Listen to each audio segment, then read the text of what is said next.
जय हिंद दोस्तों, आप सभी का मार्गदर्शन साइंस क्लास में स्वागत है। हम जा रहे हैं भूगोल का 4 नंबर जो आपका इकाई है उसको शुरू करें, जिसका नाम है परिवहन, संचार एवं व्यापार। तो बात करता है परिवहन, संचार एवं व्यापार की। तो सबसे पहला बात आता है कि परिवहन, संचार माध्यम, ये सब एक प्रकार का माध्यम है। तो समझते आइए।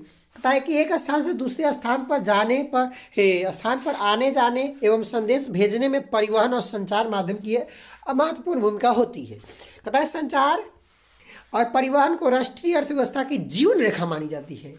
जीवन रेखा, लाइफ लाइन मानी जाती है किसकी? परिवहन और संचार माध्यम की, किसी राष्ट्रीय अर्थव्यवस्था का, किसी नेशनल इकोनॉमी का कभी माना जाता है आपका जीवन रेखा, लाइफ लाइन मानी जाती है संचार को और परिवहन को। तो परिवहन के साधन की बात किया जाए तो स्थल मार्ग के द्वारा होता है, जल मार्ग के द्वारा होता है, वायु मार्ग के द्वारा होता है। तो पहला बात है स्थल मार्ग, तो सड़क के द्वारा, रेल के द्वारा, पाइपलाइन के द्वारा। देखिए स्पीड में इसको समझते हैं, क्योंकि हमारे पास ज़्यादा दिन टाइम नहीं है, 20 से 25 दिन मात्र बच चुका है। 20 से 25 दिन में आपको एकदम तय करना है कि आपका जीवन कैसा होगा। तो आइए समझते हैं। सड़क परिवहन जैसी कच्ची सड़क हो गई या एक पक्की सड़क हो गई। उसी प्रकार के पक्की सड़क में जो होता है राष्ट्रीय राजमार्ग होता है, राज्य राजमार्ग होता है, जिला सड़कें होती है, ग्राम सड़कें होती है, सीमांत सड़कें होती है ना। राष्ट्रीय राजमार्ग कहने का मतलब कि दिल्ली, जैसे कि यहाँ से जो सड़क बनेगा ना नेशनल हाईवे कहा जाएगा, वह दिल्ली को जोड़ेगा। राज्य मार्ग है तो जो आएगा आपको पटना जिला से अपना राजधानी, राज्य के राजधानी से जोड़ेगा। जिला जो है अपने जिला में जाकर जोड़ता है। ग्रामीण सड़कें जो है गाँव में बिछी जाती है। अब बात करता है कि रेल है। रेल होते 3 प्रकार की बड़ी लाइनें, की मीटर लाइनें, चाहे है जो मिडिल बड़ा, फिर छोटी लाइनें। आगे बात करता है कि जो बड़ी लाइनें होती है उसका जो है लेंथ कितना होता है, 1.67 मीटर होती है। और जो मध्यम लाइनें होता है मिडिल ना, उसका बात करता है कि 1 मीटर का होता है। और छोटी लाइनें में 0.62 से 0.762 मीटर तक होती है। आगे बढ़ का पाइपलाइन, तो पाइप के द्वारा जैसे संधारण का आदि जो है आपका परिवहन का साधन आजकल पाइप भी हो गया है। पाइपलाइन के द्वारा भी हम कहीं सामान भेज सकते हैं, मंगा सकते हैं। बात करता आंतरिक है जो आपका जो व्यापार है जल मार्ग के द्वारा। तो आंतरिक जल मार्ग के द्वारा जैसे कि नदी नहर के द्वारा, और बाहर अंतर्राष्ट्रीय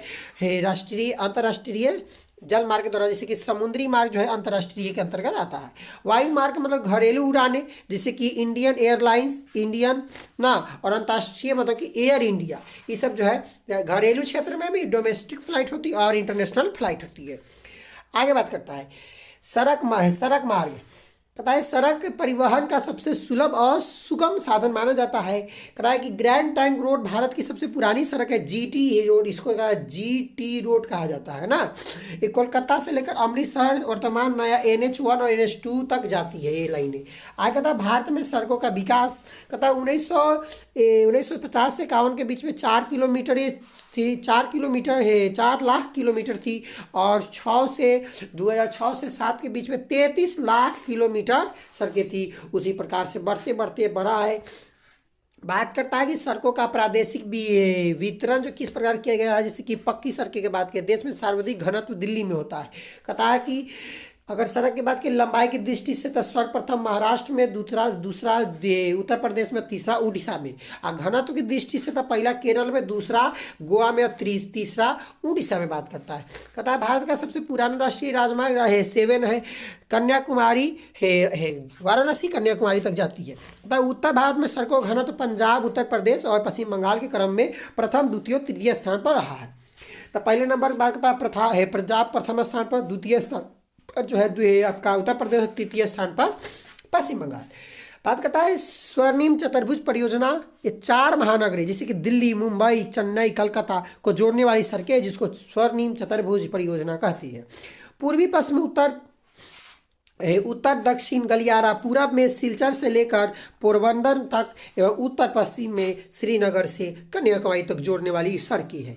बात करता है आगे की एक्सप्रेस वे अल्प समय में तीव्र वाहनों को चलाने के उद्देश्य से बनाई जाती है। अंतर्राष्ट्रीय सड़कें होती है जैसे कि मुंबई पुणे राजमार्ग देश का पहला अंतर्राष्ट्रीय राजमार्ग। ये पूछेगा, मुंबई पुणे राजमार्ग देश का पहला अंतर्राष्ट्रीय राजमार्ग है।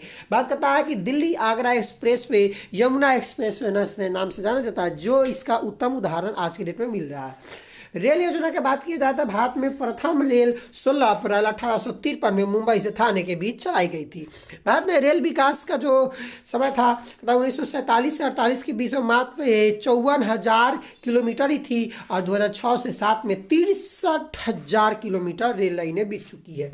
भारतीय रेल को 16 क्षेत्रों में बांटा गया है। कहता है पूर्व मध्य रेलवे क्षेत्र का मुख्यालय हाजीपुर बिहार में है। पूर्व मध्य रेलवे, याद रखिए हाजीपुर बिहार। कितने लोग हाजीपुर से है वो भी आप कमेंट करिएगा, हाजीपुर वाले अपने। हाजीपुर का तो केला बहुत फेमस है। कहता कि आगे भारतीय रेलवे का विशेषता एवं महत्व क्या क्या है। कहता कि एशिया की सबसे बड़ी और विश्व की तीसरी रेल प्रणाली है। बड़ी संख्या में रोजगार पैदा करती है रेलवे। आगे कहता है विद्युतीकृत रेल गाड़ियों की संख्या में विश्व में द्वितीय स्थान पर है। राष्ट्रीय एकता में योगदान देता है। और कहता है बड़े शहरों में मेट्रो का परिसंचालन चल रहा है। दैनिक आवागमन के लिए DMU, EMU और MEMU रेलगाड़ियों का परिचालन होता है। सस्ता परिवहन होता है। तीव्रगामी रेल राजधानी, शताब्दी और दुरंतो एक्सप्रेस का परिचालन करता है। औद्योगिक विकास की आधारशिला मानी जाती है। आगे बात करता है पाइपलाइन ने। पाइपलाइन का मुख्य कार्य तरल पदार्थों को एक स्थान से दूसरे स्थानों तक भेजना, कच्चा तेल जैसे कि LPG इत्यादि ना। कहता है भारत की सबसे लंबी पाइपलाइन है हजीरा बीजापुर जगदीशपुर है ना। एशिया का प्रथम पाइपलाइन नरहकटिया असम से बरौनी के बीच लगाई गई है।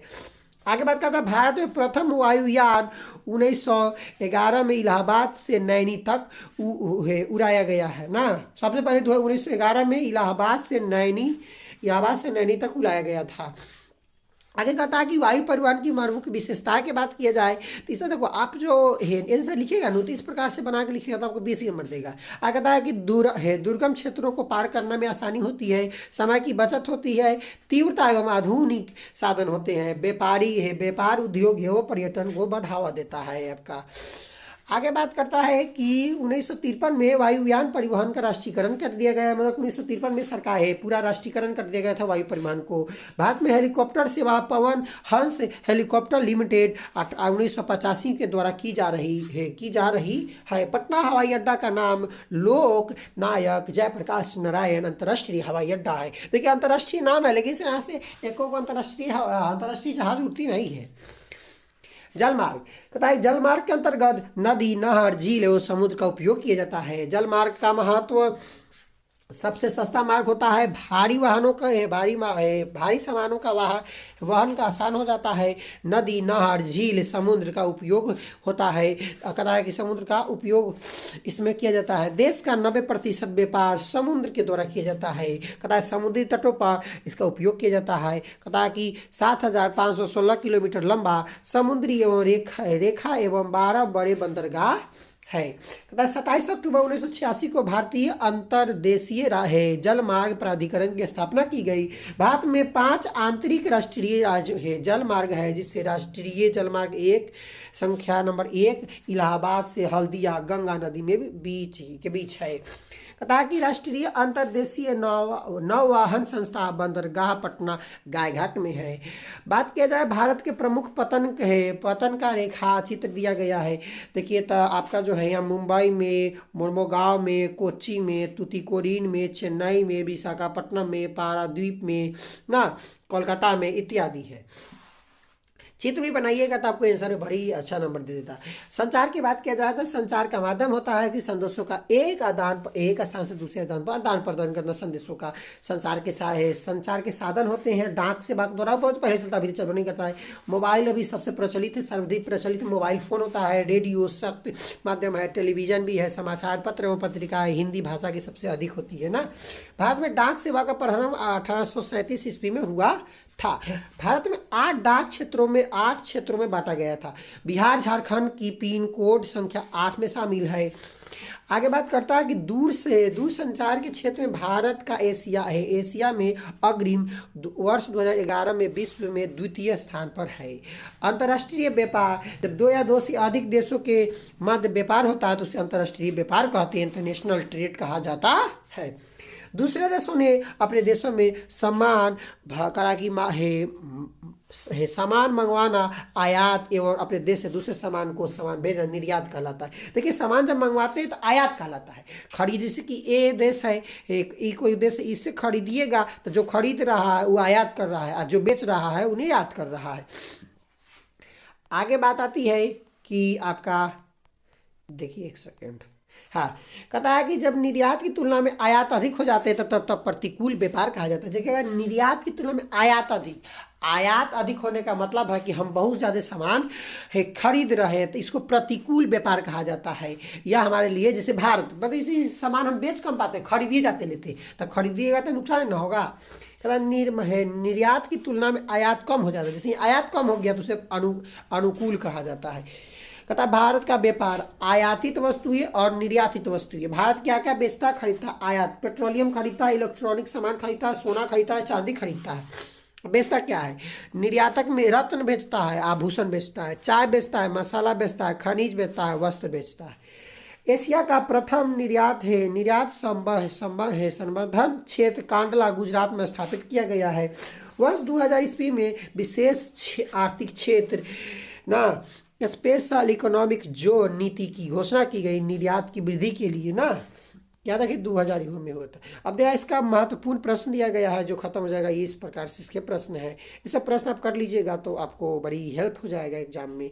ये लगे आप लोग एकदम मोटिवेशन बनाए रखिए और एकदम लगे लगिए, इसको बार बार रिविजन करिए, इसी से क्वेश्चन आने वाली है आज इस बार।